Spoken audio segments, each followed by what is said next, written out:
We are currently living in a society in which money has become the objective for everything that we can think of. We make a dying rather than a living. Dying meaning we do things that we hate, doing things that actually really extinguish the very life force of who we are to bring home a paycheck, because money has gotten more important now, gotten more important than human life. All right, it's 4 p.m. on Wall Street. Do you know where your money is? This is the biggest point drop that has ever been seen in a day. We are facing an economic crisis of historic proportions. This huge, deep crisis that was unleashed in September 2008 is the biggest opportunity humanity has. Well, the economy must grow according to the age in which we live. The economic crash is not a disaster in the sense that we've lost something, but a real opening. This film explores what we're not taught in school about money, what it actually is, how it's created and affects our lives and the life systems of the planet on which we depend. This is not a film blaming the greedy bankers or the evils of capitalism. It's a film about a movement that is emerging all around us. We'll be going down a demanding pathway to get there, because in order to see what's coming and make probable that which is possible, we need to examine our current relationship with money and gain a deeper understanding of our economic pain, as individuals, as a country, and as people of the earth.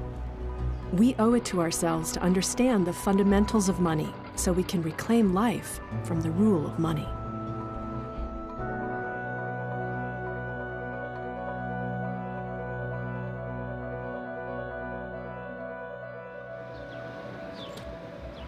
Over the course of a couple of years, I ended up in $47,000 worth of debt. This was all pure credit card debt. That classic story, robbing Peter to pay Paul, and it just kept accumulating and accumulating, and I couldn't keep up fast enough. Feeling this hold, this grip that I woke up with, and I woke up in the middle of the night with, constantly, in dread and in this fluttering panic about, oh no, oh no, oh no, how is this going to resolve? I can't see my way out of this. And that tremendous sense of entrapment and just pushing ahead and pushing ahead. It really took its toll on me on every level. If money expresses value, then, you know, this is a real important technology between us, because it really says a lot about how we value each other and how we respect community and nature and the universe. We swim like fish in the water of money.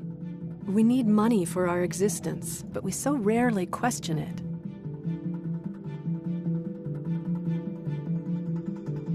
I use money every single day, so it kind of controls most people's lives. I think it's a driving force for everything that's going on around the world. To me, money is a means to acquire my needs and my wants and to survive in this economy. Money plays an important role in the life of every human being, and how we live with money, how we view money, how we use money, touches the core of how we live life.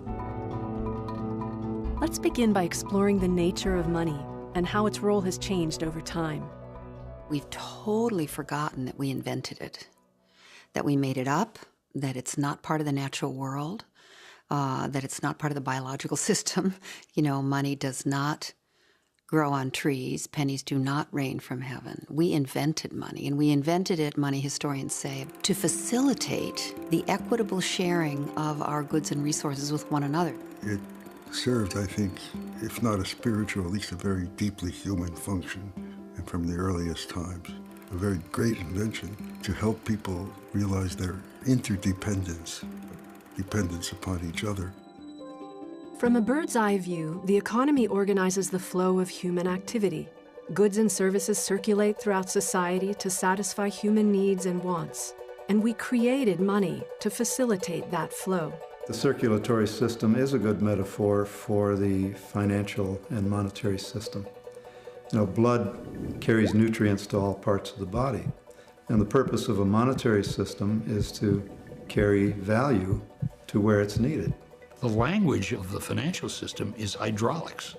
Liquidity and the valves and the pressures and velocity of money, all of these things are about a fluid flowing through a very complicated plumbing. When we talk about currency, if you think about that word, it's an interesting word. It's about flow. It's about a current. It comes from the Hebrew verb lazuz, to circulate. Money was never meant to be hoarded or amassed. It was meant to circulate as a way of uplifting the community. It used to be realized by every community. Anthropologists tell us this, and students of economic history tell us this, that in local communities, and you still find this in many indigenous cultures across the world, the expression of exchange between people reflected not only their regard for each other, but it reflected the intrinsic worth of that object as coming from the earth, and also as being blessed by a Godhead or a spiritual principle that honored the community and honored those two individuals who were making that exchange. In many ways, I think money has become a substitute for kinship, a substitute for a felt sense of reciprocity and interrelatedness that human beings had for thousands of years before the invention of money. The structure of societies in the past, their emphasis was on art, pleasure, culture, spirituality, family, etc. And money was just one of the multitudes of the things that they constitute. Never before in history has money taken such center stage. In the ancient world, when money was less center stage and religious life more central, we minted coins with images of the gods and goddesses and symbols of nature. Then the Romans came along and they started making gold and silver coins.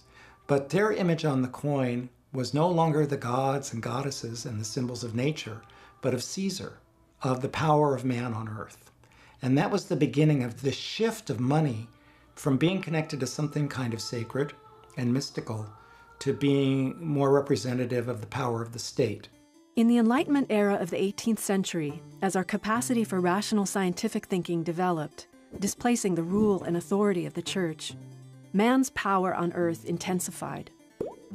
The way they started to reason then was that there is this world out there which, if God created it all, was a machine. And it was something that had observable laws that you could detect.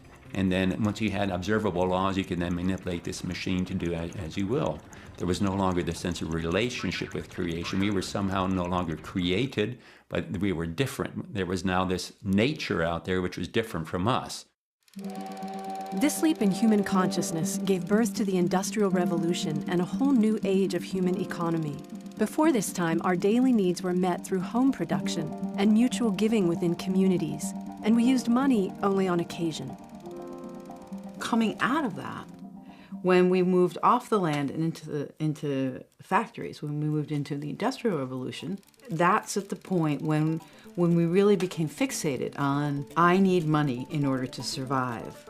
Cheap energy and machine production in the industrial age multiplied human population tremendously. As societies grew, so did the market economy, and money as the lubricant of the economy ascended into everyday life. Over time, what happened was money took over not as a means, but as a measure of wealth. And slowly it started to displace the real wealth creating capacity of people. And it also started to displace the real wealth creating capacity of nature, because those are the two places where actual things are produced. Our lives have become more monetized and commodified than I believe any other culture ever. Money is in everything. Even like a generation ago, there were a lot of functions that we didn't use money for. For example, childcare. Neighbors would watch each other's kids. Food preparation. Most meals were prepared and eaten at home. And if you go back 100 years, people didn't pay for entertainment. They sang songs themselves. People didn't pay for adventures. Today, kids will have kind of fake adventures with online adventure games. So we've converted all of these relationships and human functions into services, and then converted more and more of nature into goods.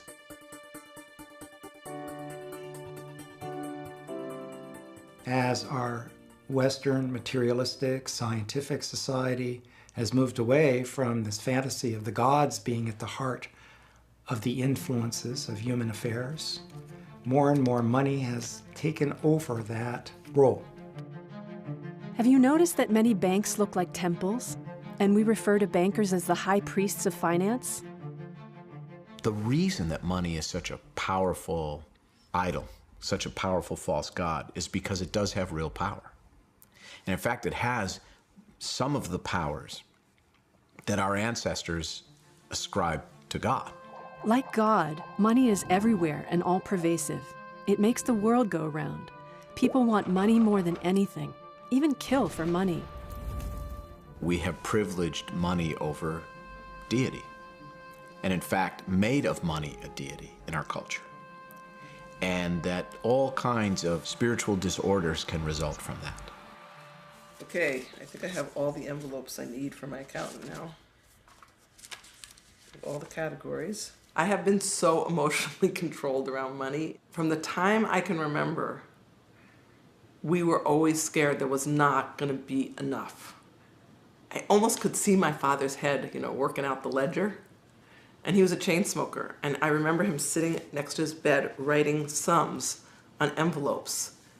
And his mind was always going, will he be able to make ends meet? It totally shifted when I was 12 because he sold his business.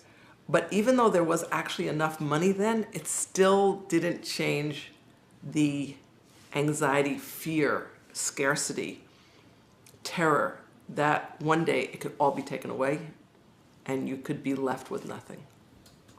It was such a disease in my house. It created so much terror. It's all part of the same theme. There's not enough. You have to harness all your energy to keep every penny. My grandfather used to say, every penny found is a penny closer to, I don't know what, heaven? I don't know where these pennies were going to accumulate to, but I pick up pennies on the street.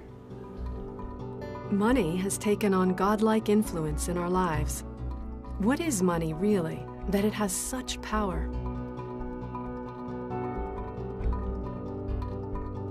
What is money? Money is it's the thing that basically can buy you happiness in this world. It helps to get the things that we need from day to day to survive. Other than the root of all evil, money is an incredibly handy thing to have that, I don't know. I have no idea. Money has existed in many forms, from shells to tobacco to gold.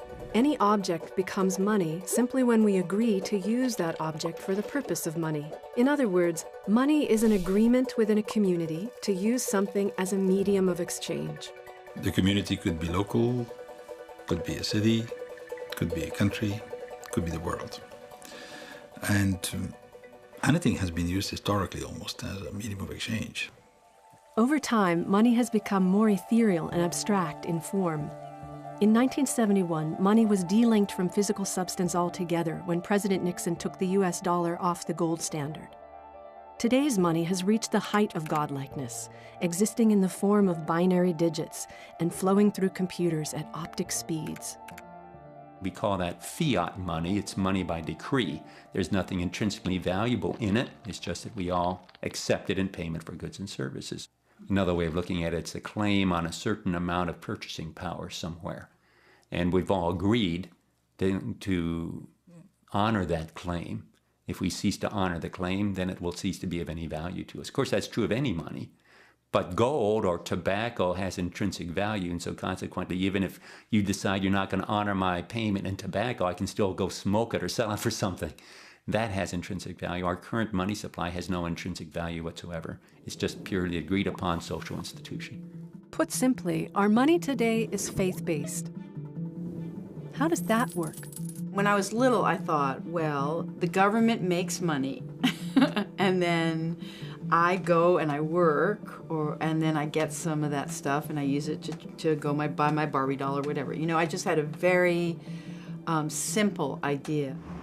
But we have released to the banking system, to private corporations, the power to issue money.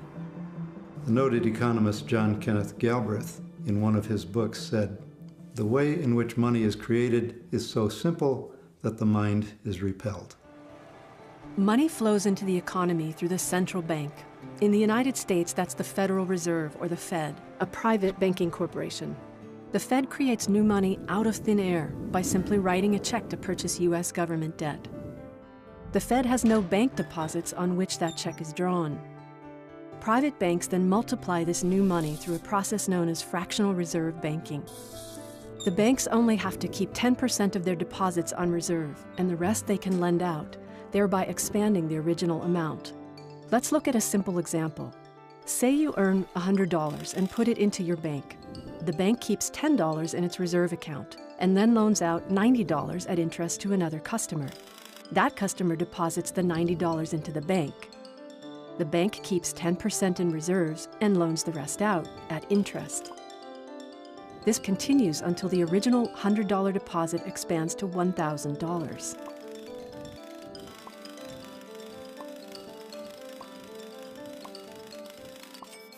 This process can be confusing, so don't worry if you don't get it at first.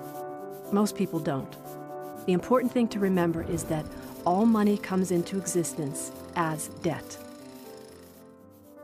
Now that we've explored the changing nature and influence of money over time, let's connect the dots on where we are today. Our current money system developed over a period of roughly 500 years and made the industrial age possible. But we live in a very different world than the early days of modern banking and money. Is the economic crisis a siren song urging us to rethink our system and culture of money? Kind of hard to say when I'll be able to make any payments, but what are my deferment options looking like at this point? I'm personally in debt. I've got about $50,000 that I owe to the government and other loaning institutions for my education.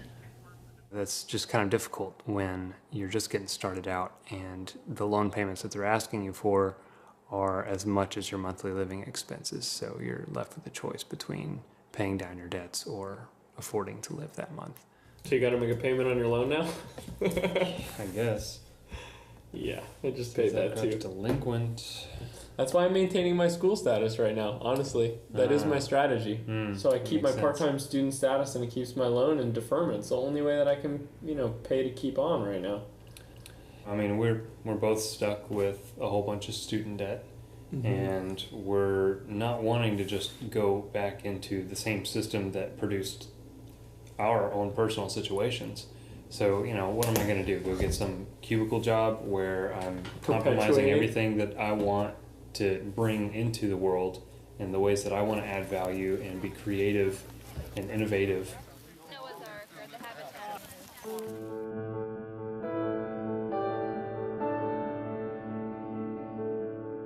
When you have a system by which you're creating money as debt when a bank issues a loan, you get into some very pernicious dynamics. Because when the bank issues a loan, it issues only the principal of the loan, the amount of money that corresponds to the principal of the loan. It does not create the money that must be repaid as interest. Let's say you borrow $100,000 from the bank at 10% interest. A year later, you must repay the bank $110,000. And remember, the bank did not create that extra $10,000. Now, where's that other $10,000 going to come from? The only way money gets created is by banks making loans.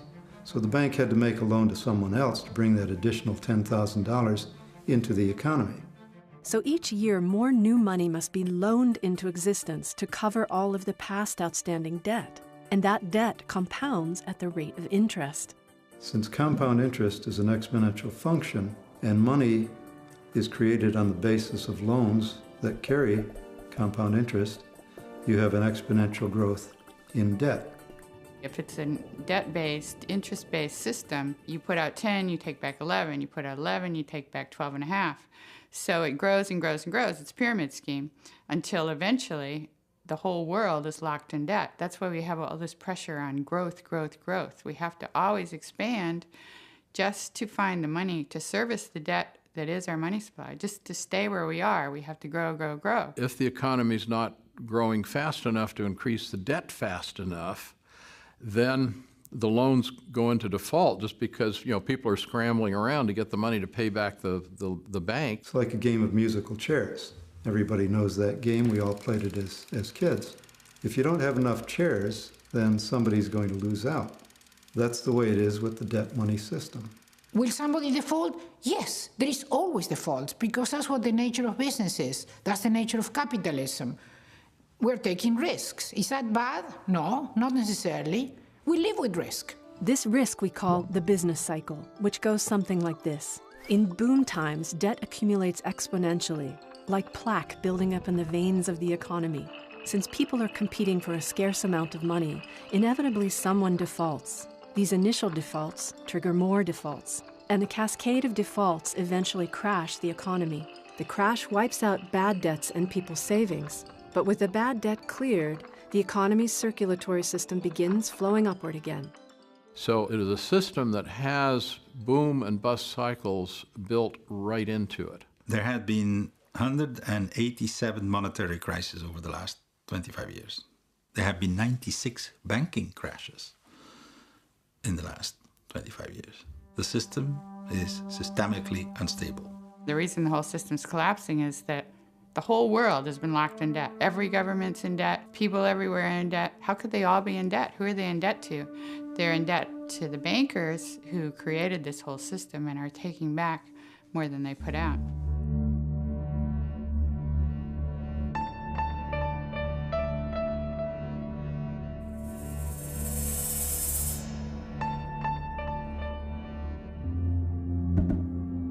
Something's wrong with the design, and the design is terminal, in my opinion, because we cannot grow debt to infinity.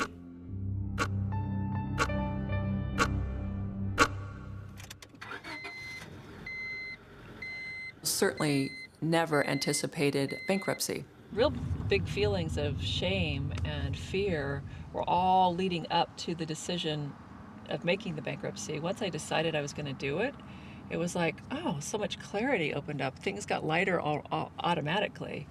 And today, you know, just completing it, it just feels like, one, it's not nearly as dramatic as you would think. Being in a courtroom and figuring it out, it's just like just another person on the docket. And there's so many of us these days. It's just remarkable. You know, even the man who checked me in was telling me that it used to be once every 6 months, and now it's twice a week that they're doing bankruptcy cases. That's the hardest part, you know, was really fully acknowledging what I had created and then just feeling all of it, because there was terror, there was shame, there was guilt.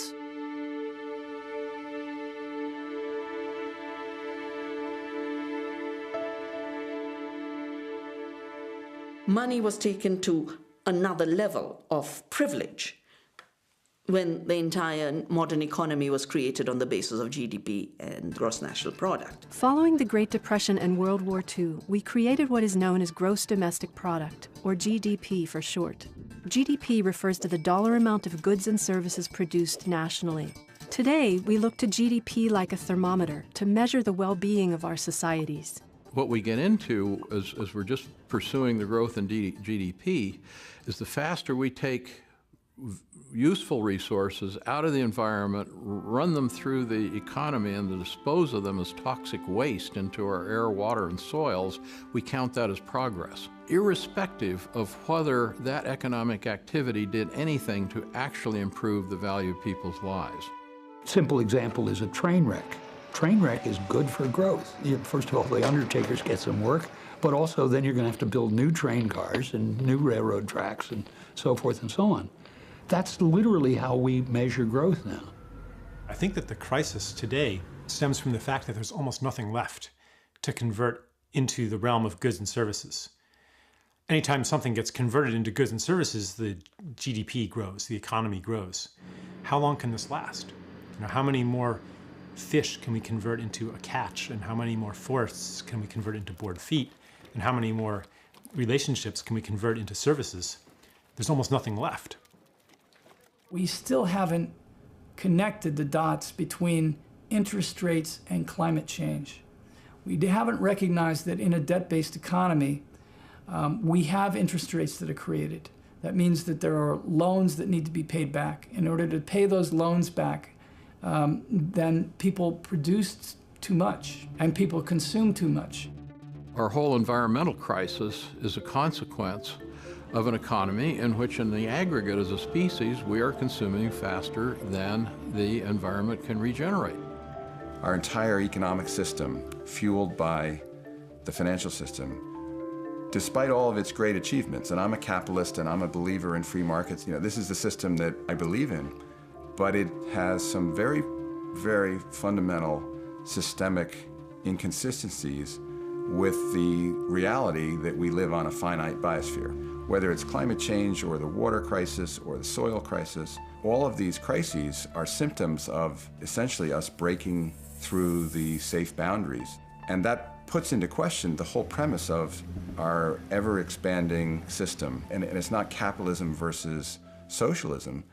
Communism was an expansive system. So this isn't about politics. This is about physics. Say we have a planet, and we can either liquidate planet Earth right now for $60 trillion for maybe 10 years, so $600 trillion. Or we could live on Earth in perpetuity for maybe, $5 trillion a year. Economically, the rational choice would be to liquidate it. I mean, it's absurd. You think we would never do that, but as a matter of fact, we are doing that. It's not a conscious decision, but that's the sum total of the logic of interest. So we live in a system that's growing at a compound rate on a finite planet. I mean, are you guys all freaked out about that? Seriously, do you sit around thinking about where this is going, or does that seem like a problem for the next generation? Anybody freaked out?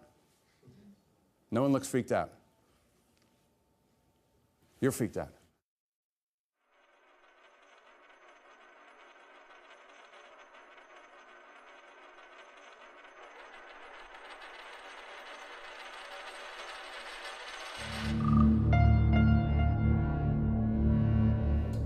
In my last year of college, a friend and I started a media search engine, and it was the height of the first tech bubble. So in 6 months of work, we were able to sell the company for 7 figures. And that's way more money than any 23-year-old should ever have. A lot of it was denominated in stock options, and so it was still virtual wealth, but that was enough for us to catch the greed bug. The very first manifestations were on the material level, trying to buy all of these useless things on eBay that I didn't need. The first things that I started buying were swords, kind of a symbol of conquest, but also pretty useless. I actually caught myself being ridiculously greedy when I was truly considering buying a jetpack on eBay. This is very similar to the jetpack that I was looking to buy. You can see the 2 tanks on the back of the fuel. You get about 60 seconds of thrust for $8,000 of fuel, and the actual pack itself cost $15,000. There was absolutely no research involved in figuring out how to get the best deal on the jetpack. It was just like, whoa, that's a jetpack. That is so cool. I want to buy one. It was kind of like a sugar high. You feel a lot of intensity and energy, and it lasts just a very short time, but then you quickly have a crash afterwards and a feeling of emptiness. And part of the crash was that though we had sold the company for a lot of money, a lot of virtual money, I was aware that there were other companies that had sold for a lot more. So even the ridiculous amount of wealth that we got wasn't enough. Money is not neutral. It's not value neutral. All currencies support the behaviors that people express around its use. Our currency in particular have a quality of design in it, meaning that it has to be scarce in order to be valuable. What we've done is we've created scarcity. The money system creates artificial scarcity where there need be none. For example, there's nothing more abundant on earth than water. When I was a kid, you never paid for water. Water was abundant. Water has been made scarce by many things, but by one thing, its association with money. Anything that gets associated with money is scarce because money is, as we know it today, is fundamentally scarce. This is economics 101. Scarcity of resources, individual insatiable appetites. That's a fearful belief. That's extremely frightening. Versus understanding that I'm related to you, and what happens to you is going to affect what happens to me.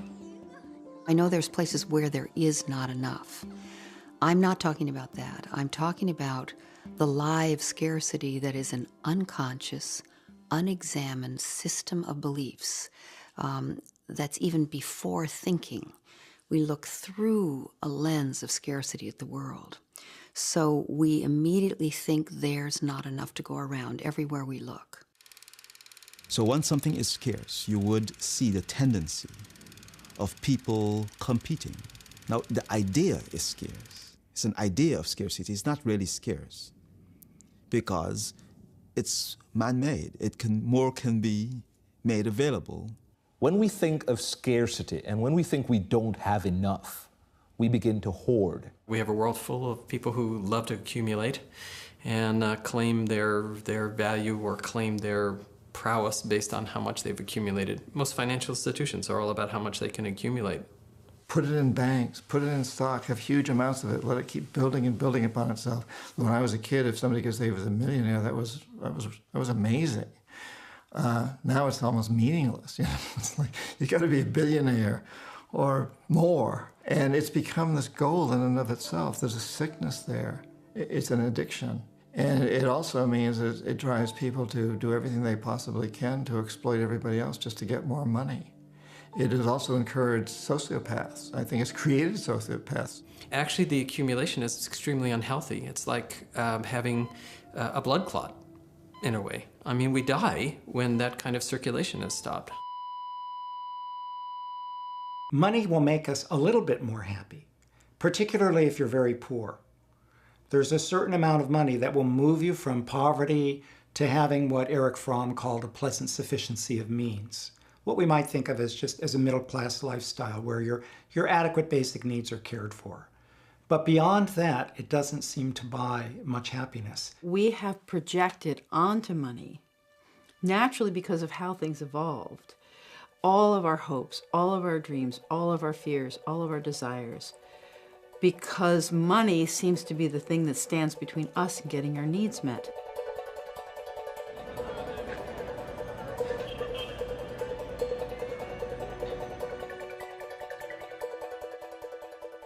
When I have a little money, I feel better. I really do. When I don't, when I'm stressed about money, I'm exhausted. I know I can eat if I have it. I know it'll keep me comfortable. Money is everything. You have to do everything with money, so money's everything to me. We swim in this environment of an unreal substance that mediates, we think, all the exchanges that we'll ever have to make in order to survive. That is a situation of desperation.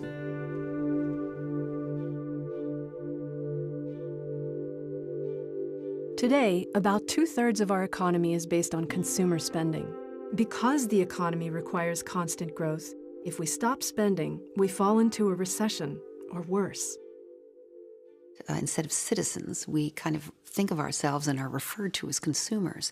And that word means he or she who depletes, takes, destroys, or diminishes. The debt-based economy means that we are not addressing each other as people. We're addressing each other as commodities.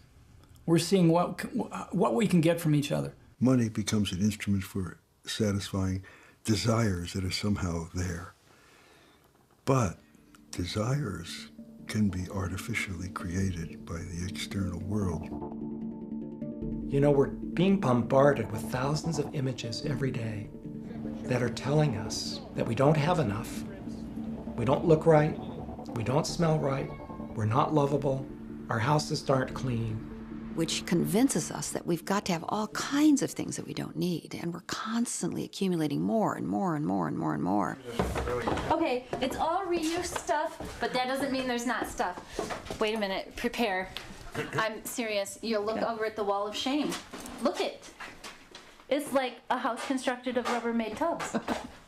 Bob and I were getting married and combining households. So you put the stuff all together and say, Now, where are we going to put this? You just see all of this. You're lugging it, you're carrying it, you're figuring out what to do with it, and it just seemed obscene. That's the word I keep using. It just seemed obscene, like all this stuff that maybe we would use, maybe we used it once, like maybe it was camping gear, and we only camp never.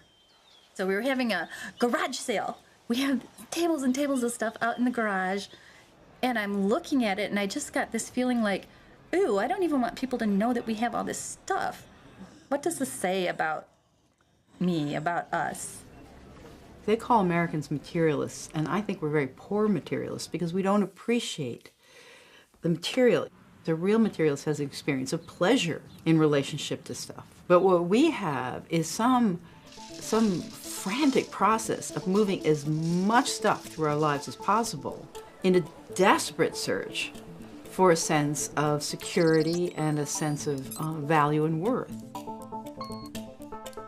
What is it that human beings really need? I mean, shopping has never been a way to satisfaction. Show me one shopping addict who says, now I've shopped enough.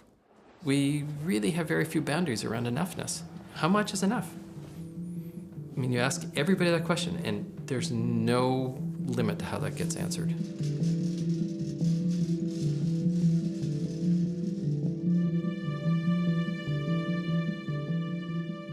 As long as I can get by and I can have the things I want, I'm content.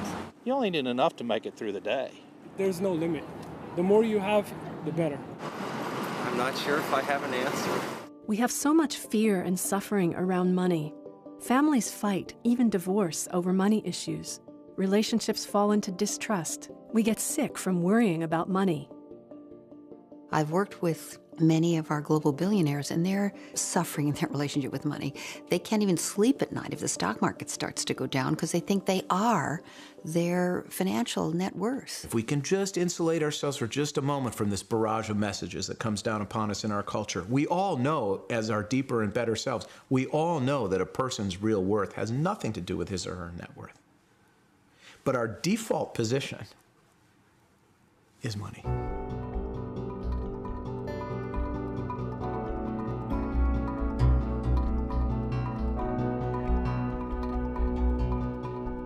To say capitalism is evil, I think, is naive because it's taken many different forms. It's a chameleon. Some of them have been relatively successful, others have not. The form we have today is what I call predatory. And I think it's a mutant virus. It's spreading like wildfire across the world. I've always referred to it as a global casino. And that's exactly what it is. And it really began to gather speed when President Ronald Reagan in this country and Margaret Thatcher, the Prime Minister in Britain, in the 1980s, they started deregulating everything. Both Reagan and Thatcher were advised and greatly influenced by economist Milton Friedman.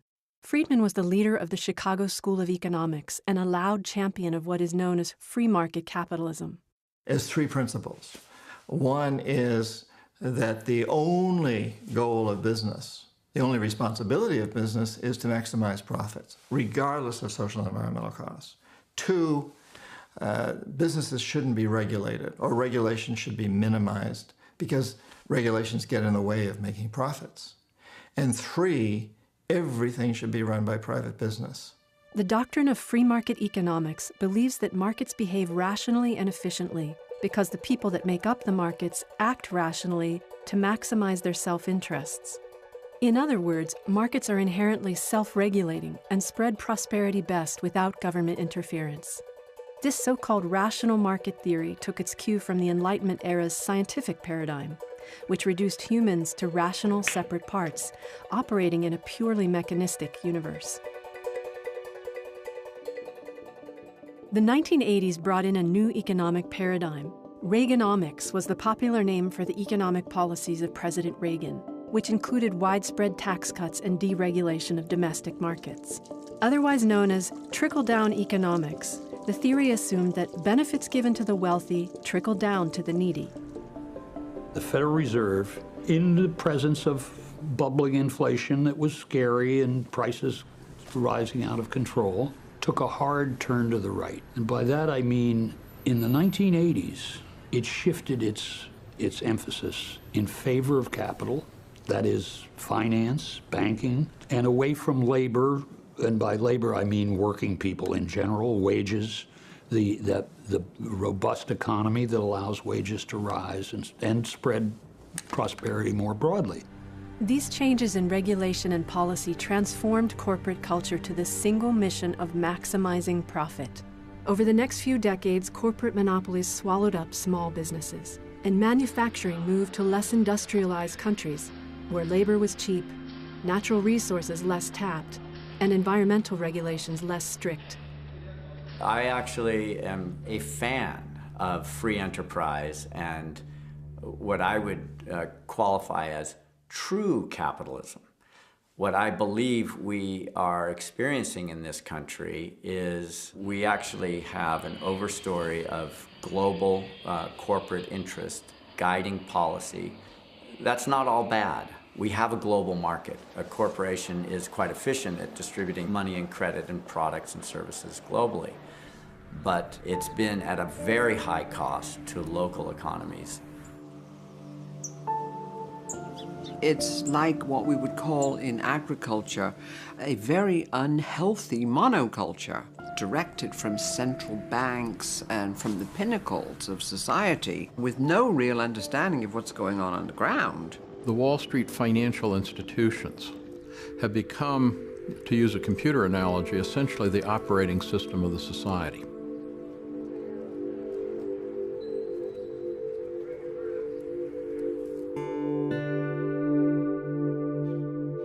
We heard years ago that about trickle-down economics during the Reagan era in the United States.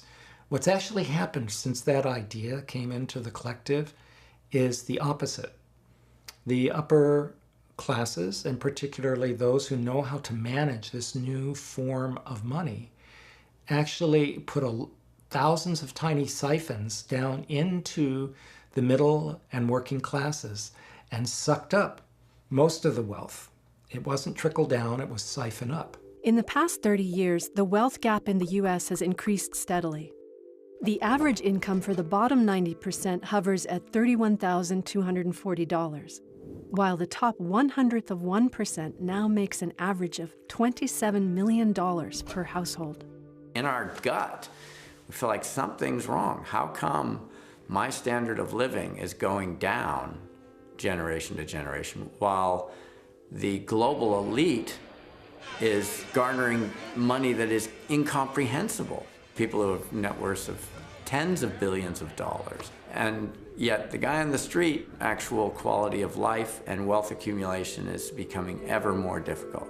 You can call it many words: a plutocracy, a kleptocracy, a corporatocracy, a cannibalocracy.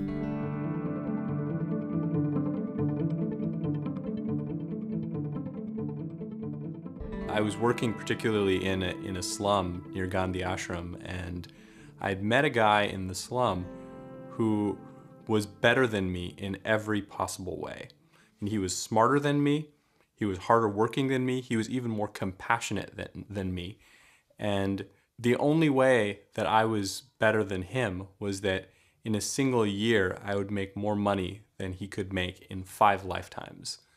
And that was incomprehensible to me. Here was this person who, by all of the metrics of the world, and even metrics that the world doesn't appreciate, like compassion, he exceeded me. And yet in this one dimension that we try and funnel every interaction and transaction through, which is through the lens of money, he would never be able to reach my level.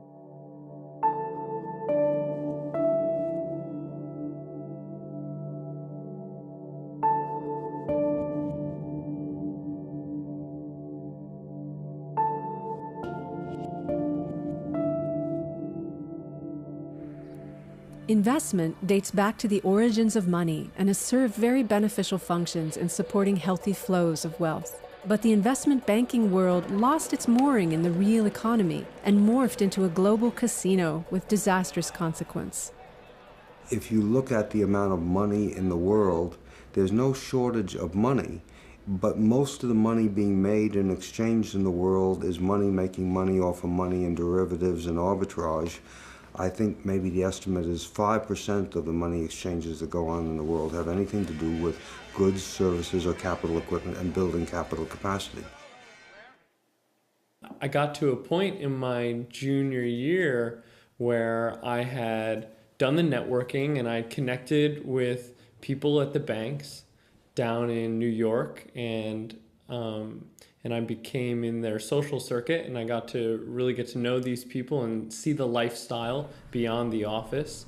My two good friends who were in these banks that were working, not on rare occasions, 90-hour work weeks, and then partying like crazy to get some kind of release from that kind of stressful environment, and it was just not what I wanted to be a part of.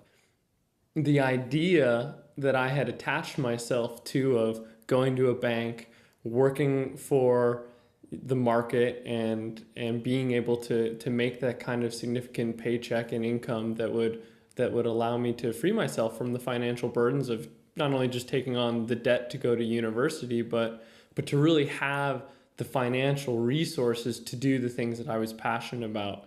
And in the process of attaching myself to that goal, I got so removed from the things I was actually passionate about to begin with. The finance sector, otherwise known as Wall Street, doubled in size over the last 14 years. Without us noticing, this massive growth in the finance sector decoupled it from the real economy. For example, in 2008, the value of all goods and services produced globally totaled $70 trillion, while the value of all financial assets in the world peaked at $194 trillion. So we're starting to see this financial sector take over our economy. The financial sector is not economically productive. It means it doesn't make widgets, it doesn't make cars. It's a paper shuffling aspect within our economy now that is beginning to dwarf all else. I would say it's planet finance now is getting bigger than planet Earth. An efficient financial system is like an electric utility. And it should be really run like a public utility. And any financial system that is using up more than 10% of a country's GDP is inherently out of control and kind of metastasizing and becoming a cancer on the real economy. What the economy is doing is literally turning the living wealth of people, community, and nature into financial wealth, which is nothing but a fiction to begin with.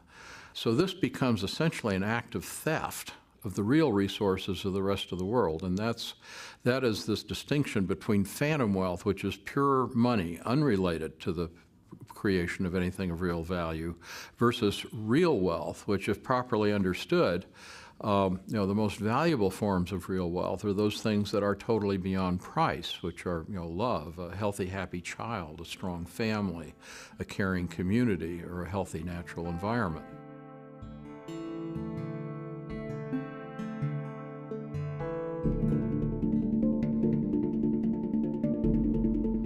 The financialization of the economy in the 90s intoxicated the entire country with the illusion of easy money. It was only a matter of time before the finance industry developed new money-making instruments that promised even higher returns. These financial instruments, such as derivatives, launched a new realm of borrowing and wealth creation that inebriated the country even more. Agonized investors sent stocks plunging once again Wednesday. Two disheartening reports convinced Wall Street that a recession, if not already here, is inevitable. We are in the midst of a serious financial crisis. What happened was very similar to what happened in 1929 before the great crash and depression at that time, was the pyramiding of paper assets and the creation of all of these fancy derivative instruments. And a derivative just means that it doesn't have, this piece of paper doesn't have any real value, but it's based on the value of something else that's real on the ground. Derivatives made the market more efficient by making it easier for banks to manage their risk. But the new instruments opened the floodgates on the global casino, simultaneously eroding market stability. The immediate cost of the financial crisis was the treatment of money in the housing market. We took huge bets, the banks, even the government, and certainly the people. If you go to Las Vegas, they don't let you play unless they know you have the money to pay. Well, if only the financial institutions had followed the Las Vegas way of doing business, we wouldn't be in this situation. The financial casinos surged out of control with bets so large they boggle the mind. The investment banks placed bets that were 30 to 40 times larger than the amount of money they had. It's been estimated that the size of the derivatives market is $650 trillion or even more. From a systemic point of view, nobody really knows what those counterparty obligations are and the degree to which they are actually covered, meaning are those risks really covered? And in the fall of 2008, when Lehman Brothers went down, it was almost like we got a glimpse of the matrix.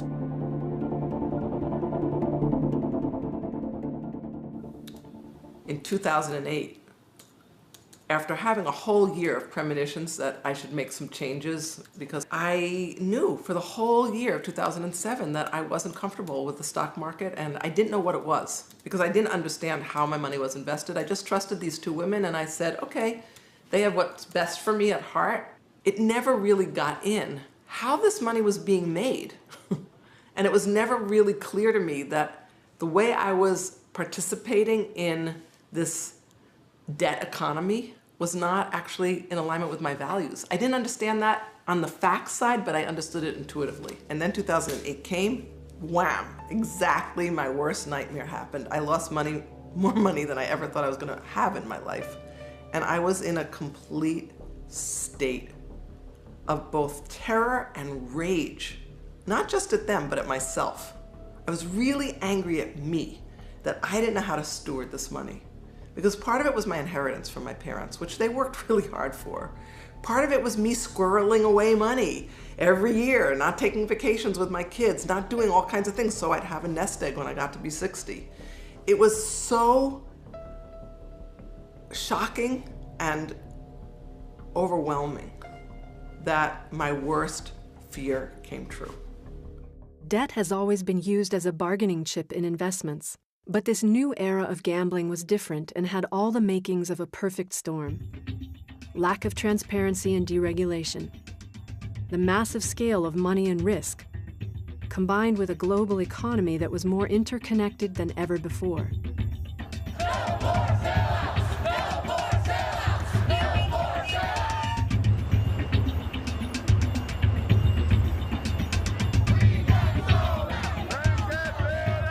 The anger is justifiable anger at the hoax that we've been participating, in a giant Ponzi scheme, basically. I would say the Occupy Wall Street and the Occupy movement more generally is, from a social science point of view, a kind of long-awaited response to a period of financial shenanigans, basically. Financial malfeasance and criminal activity captured government, which crashed our economy. You strip away all of the complicated details of finance. This is really a problem of democracy. We've learned in the last couple of years of crisis that the Federal Reserve is inescapably political. And when I say political, I mean it decides really large questions for all of us. And it does that generally behind closed doors, without consulting the public, without accountability to the public or our elected representatives. And that's wrong. That's just wrong. It's wrong in a country that claims to be a self-governing democracy. We have hit the limits to a system and culture that idolizes money over human relationships and disregards the natural world that sustains us. And besides, do you really want to continue living in a world that values money more than life? Somehow the faith in that system and all of the apparatus of Wall Street and watching whether the Dow Jones is going up or down, that whole culture has to be called into question, and that we are losing faith in that is a good thing. The model of economic growth that has prevailed for really the last 200 years and has delivered gorgeous wealth and abundance widely in the world is profoundly flawed and destructive at the same time. And it cannot continue. Cannot continue. On the surface, it creates a big, scary monster, but underneath, I think, actually, it's a blessing. Underneath this is, I think, the yearning we all feel deep down, that there is something better for humanity. Now that we've uncomfortably, but necessarily, peeled back the layers on our financial tangle, let's look at the opportunities and changes growing out of this time of crisis. A time in which real answers are not readily available because solutions from yesterday simply aren't adequate for the world we live in today. We are moving through a great transition in human history. It's the end of the fossil fuel early industrial age, and the post-industrial information age has well begun. As conventional top-down solutions offer no sufficient remedies, we, the people, are acting to create new flows of well-being for humanity. We are telling a new story about who we are and what's possible. I tell the story of a more beautiful world. To me, that's part of a new story of money, and more broadly, a new story of the people. So I think what's happening now is that humanity's entering into adulthood, and the crises that are converging together at our time, in a way, they're the coming-of-age ordeal that one must pass through to enter a state of adulthood. This means that we really have to re-perceive everything. So one day I had this really amazing experience. For one long moment, all of the structure of the world of money and my beliefs around it, of worth, of who has it, who doesn't, just dissolved. Instead, I was breathing and being in a world where there was so much beauty and so much abundance and so much support and so much reciprocity. It's like I could just tap into this universal, life-giving reciprocity that I was a part of, that moved through me and just flowed. So I just wanted to take a moment to go over what we talked about. Since the time of my bankruptcy, I've been a lot more aware of the currents, the flow of my life, and playing with different payment models for my work. I've experimented with quite a few. And what's important to me is this reciprocity now, how I get to give, how I get to receive, and how the people I'm with also get to do that. So for example, I offer a pay what you can and pay it forward option to my clients. And all that means simply is that you pay what you can comfortably afford given your budget, your life. You get to decide what that is. And then whatever the remainder is in terms of my standard rate, I invite you to agree and commit to sharing your gifts somehow to somebody else. I think we're all here to share our gift. And money is just one way that we give thanks for that gift. What I see happening in the world is globalization is our turn now to take our own species of lots of individuals and nations that have been in competition with each other and bring them together cooperatively as a global family. So we're learning in a lot of ways, and through the science of ecology, even in quantum mechanics, we're learning that this rigid distinction between myself and yourself and the objective universe just isn't true.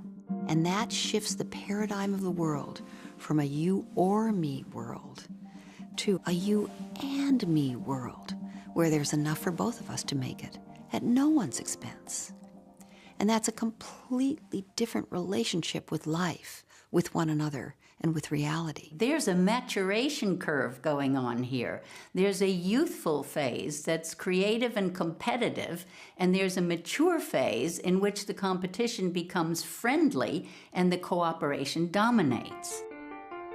The explosion of digital technologies and social media networks are forging a new circulatory system for humanity, reflecting our profoundly interconnected nature. This new reality brings a fresh economic vision into the world that includes innovative systems of currency and a changing culture of money.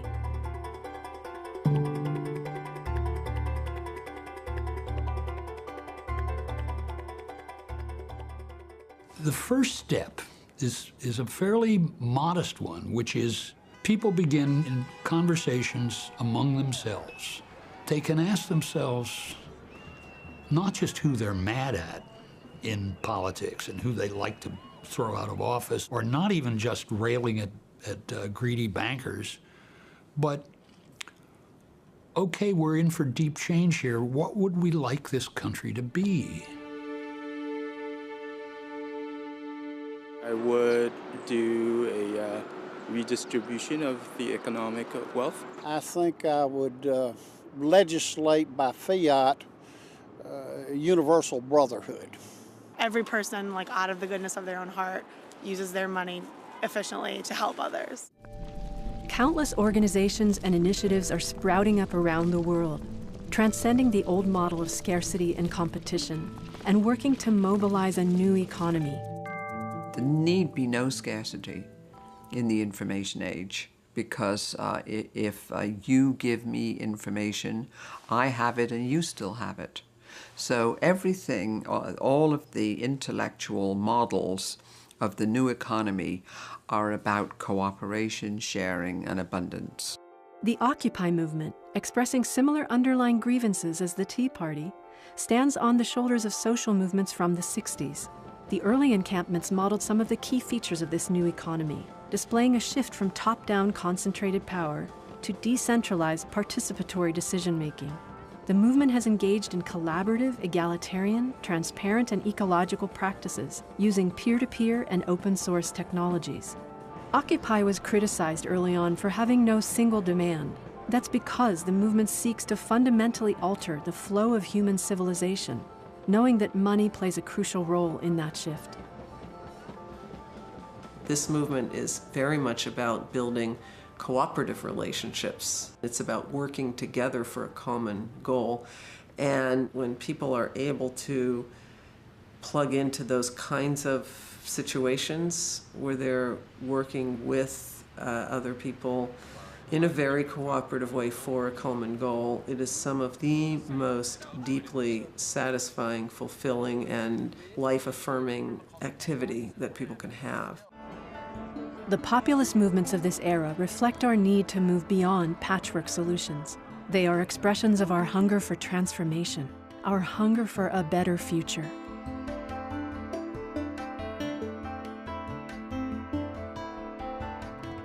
I don't want to get rid of money. Money is one of the most useful institutions humans have ever created.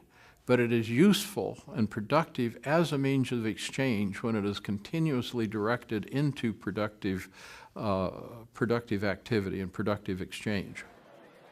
Money evolved to organize the flows of human interaction within an economy. In other words, money was based on relationship, serving to connect human gifts with human needs. In our highly connected and fragile world today, how do we restore the heart of relationship into our systems of money? A healthy money system has to decentralize, and the money has to correspond to the actual valuable productivity that's going on the ground, and relate very closely to the actual value of the natural resources. How do we create a monetary unit that is democratic, accessible, and retains its value? Transforming the money system raises more questions than answers. Do we replace the debt-based fiat currency? With what? Who issues the currency, and how? Do we restructure and regulate the banking industry? What form and how? The issuance of money really needs to be a governmental function, and it needs to be managed in a totally accountable and transparent way. We need some real money out there that is not debt-based. Print some dollars that nobody has to pay back, pay some expenses with them, and get them out there in the system. What ought to happen now is a fundamental reordering of the financial system, and that means breaking up big banks and imposing real controls and prohibitions on financiers that will prevent this disaster from happening again. You don't have to bail out these banks. You don't even need those banks. We don't need them at all. We can set up our own banks with pristine set of books, and now you've got a bank, let's say it was Bank of America. Now you've got a bank in every single town that's actually a Bank of America. In other words, it's literally a public bank, a bank of the people, owned by the people, serving the people, that's like nonprofit. There's nothing so esoteric or extreme about this. This is the kind of banking system we had when I was growing up. We called it a unitary banking system. For the most part, banks, a local community bank was not even allowed to have a branch. So it really kept the financial power decentralized and rooted in a community. In addition to restoring old healthy forms such as public banking, there is a dizzying array of innovation raining down on the soil of this emerging economy. We are seeing new models of banking, new financing, lending, and payment platforms. Our innate creativity, aided by technology, is reinventing finance, banking, and money from the ground up. The economy of the 21st century has to look way more diverse. The model, the picture that I use is one of biodiversity. So if you look at the federal currency as a monocrop, right? If there's a blight in a monocrop, the whole farm is lost, right? If you have a diverse set of crops and you lose one of those, you still have other means of growing food. Thousands of new systems of currency are being developed that work alongside national money and provide diversity to the monetary ecology. Sometimes called alternative or complementary currencies, the systems are global, regional, and local in scale, and vary greatly in terms of how they function and the purposes they serve. For example, community currencies exist based on different assets, such as local resources, or time, or volunteerism. Mutual credit systems, such as LETs, or local exchange trade systems, allow cashless trading amongst members. And sophisticated commercial trading or barter exchanges have been operating successfully worldwide for years. In total, these new systems are restoring democracy and resilience to all layers of the economy. When you realize that you have taken on this amount of debt at this stage in your life, and you realize that the debt situation and scenario is, one, not an uncommon situation for people our age and our demographic, but two, a systemic problem. When you put that together, you realize, hey, we've got to create our next step out of this.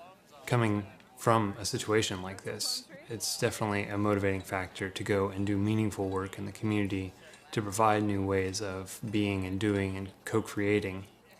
We want to make sure that future generations aren't stuck in the same situation as we've found ourselves in. That's it.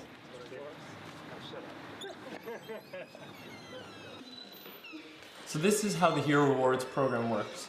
People do good deeds in the community, like planting trees at the local orchard event, through community organizations that offer these events. They sign up, and after they complete an event, they earn a merit.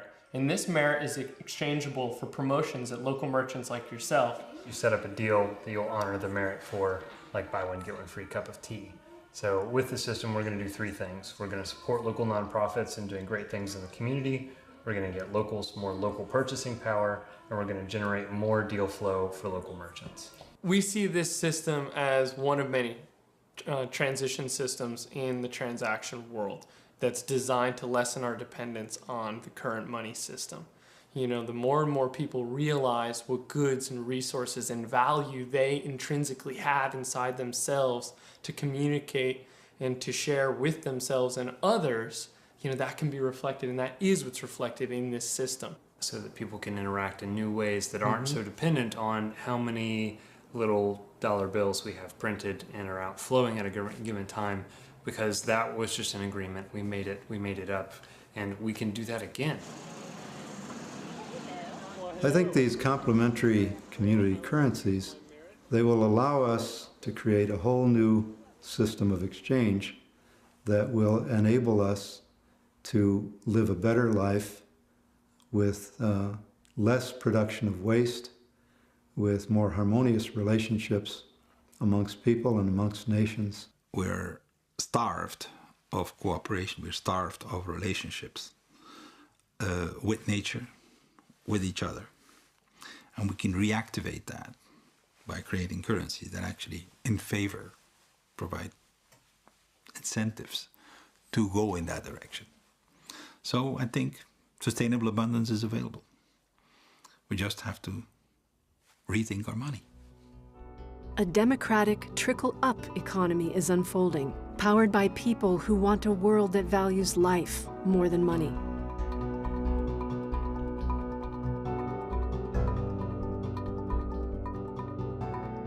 It is starting with my personal values.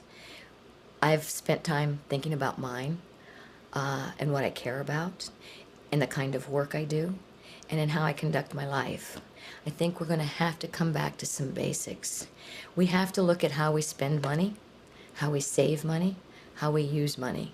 And we have to become very political about those three understandings of money. I buy locally, I shop locally, I support locally because I care about my community. When I have to go outside my community for purchases, I look at corporate behavior. I want to see if they uphold the same kind of values I have. Values are going to be what get us out of this. This is very profound, and it's shown up in a number of different ways.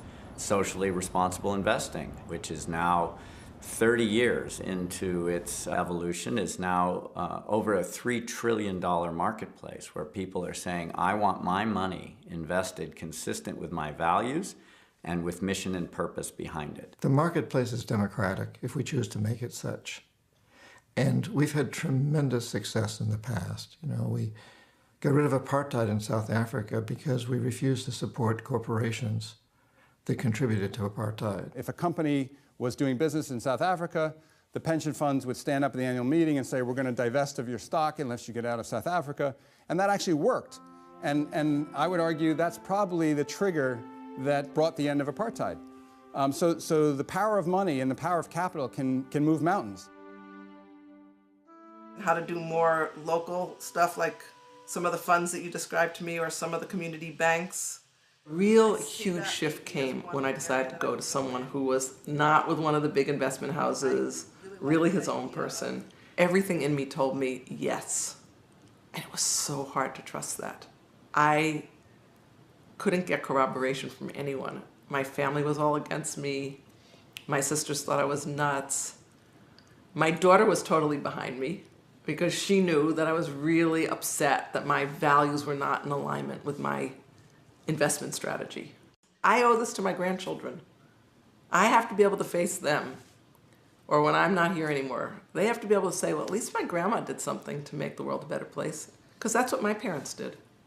We need to think more intentionally about what real investment capital flows into. That real investment flow is very much what will determine the quality or the characteristics of the economic system in the future. So, you know, to make it real simple, if real investment capital flows into building a coal mine, we have one set of 30 to 50 year outcomes. And if real capital goes into building a solar farm or a wind farm, we have a different set of outcomes from an ecosystem point of view. If everybody took that step today and thought about how you spent your dollar, your $10, your $100, but you really begin to deliberately, in everything you do, look at how you spend your money or how you save your money. And does this really fit your values and how you want to be in this world? It's okay for business to make profit. It doesn't have to be based on the premise that Milton Friedman defined, that the only business of business is to maximize profits regardless of social and environmental costs. I wouldn't think, how's this decision going to maximize profits? But how is this decision going to affect my customers and staff and community and my relationship with nature itself? And I think that was really the heart of the success of the White Dog Cafe. We grew in sales to $5 million a year, and I feel like our success really was based on a different outlook about business and the role of business in community. Because for me, the purpose of business is to serve, and so our mission was to serve fully in 4 areas: serving our customers, serving our employees, serving our community, and serving nature. In the business world, especially in the United States, success is measured by constant growth, continual growth. And so I would sometimes think to myself, well, Am I just a big sissy because I don't have a chain of White Dog cafes around the country? But I realized that what was most important to me about my business was the authenticity of the relationships. And the cost you pay in growing larger is the weakening of those relationships. And I started thinking about how, hey, we can grow in other ways than material. We can grow by raising consciousness. We can grow by increasing our knowledge. We can grow by deepening our relationships. We can grow by being healthier, increasing our well-being, having more fun. That all these ways of growing in a non-material way, that became the way that I grew my business.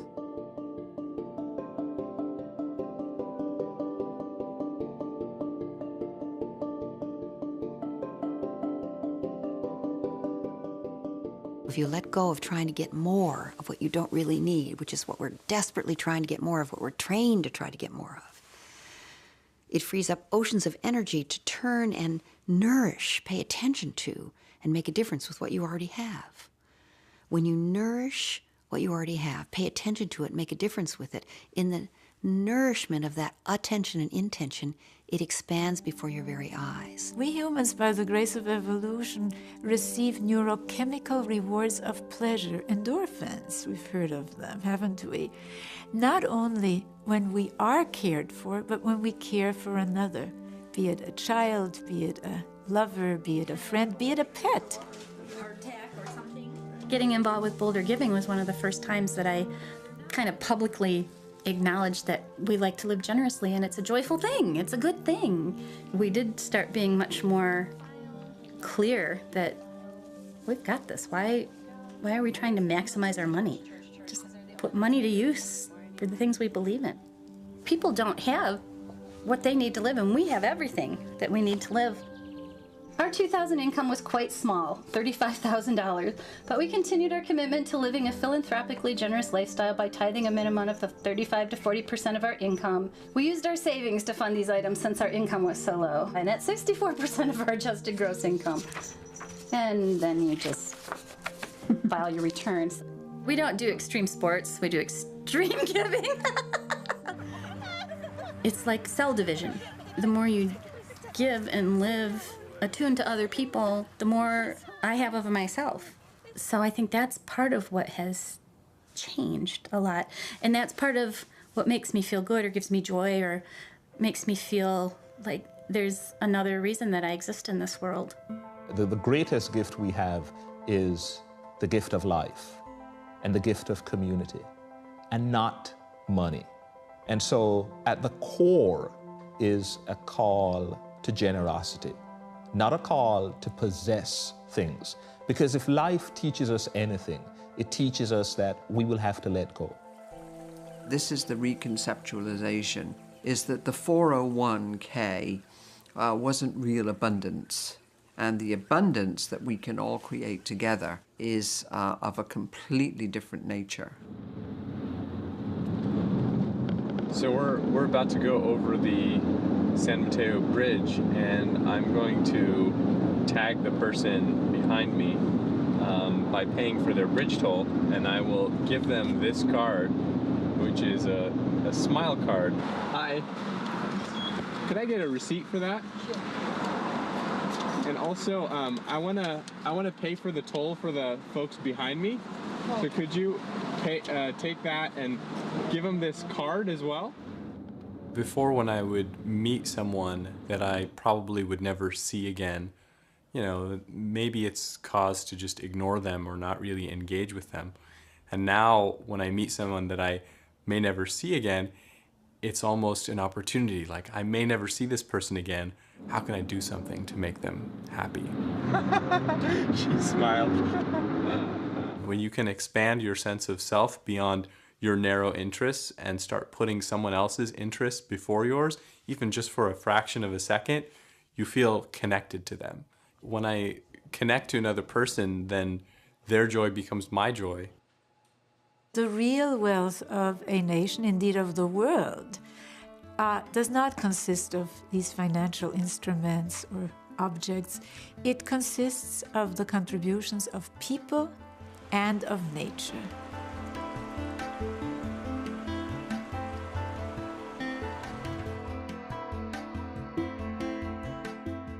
family and love is what makes me feel wealthy, not dollars. What makes me truly feel wealthy is when the sun shines, when I had eaten a good bread, and when I can be near my love. What defines me is my relationships to the world around me, and so my relationships and my friends, and even the people that are not my friends, make me wealthy.